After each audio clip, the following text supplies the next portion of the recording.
आगाह किया।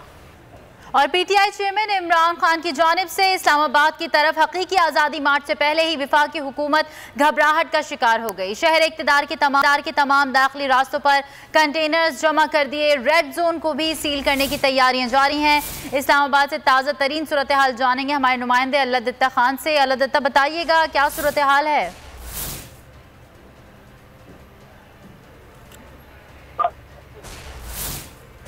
इमरान खान की हकीकी आज़ादी मार्च से पहले ही वफाकी हुकूमत की घबराहट नज़र आ रही है। जितने भी इस्लामाबाद के दाखिली रास्ते हैं वहाँ पर कंटेनर पहुँचा दिए गए हैं। कन्वेंशन सेंटर के पास कंटेनर डंप किए जा रहे हैं और जबकि रेड जोन को महफूज बनाने के लिए सरीना चौक के पास भी कंटेनर जमा कर दिए गए हैं।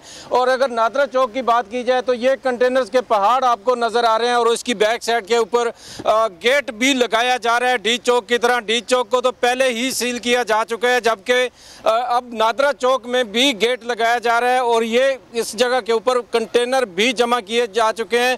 जबकि सुबह से और दोपहर के वक्त छुट्टी के टाइम आने जाने वाले स्टूडेंट बच्चों से भी हमारी बात हुई तो उनका भी यही कहना था कि अभी तक तो इमरान खान ने ऐलान ही नहीं किया, हुकूमत पहले ही हमारे रास्ते बंद करके बैठी है। अब्दुल वाहिद अगर आपको दिखा सकें तो ये आप देख सकते हैं कि लोग मजीद भी जानते रहेंगे और अब रुक कर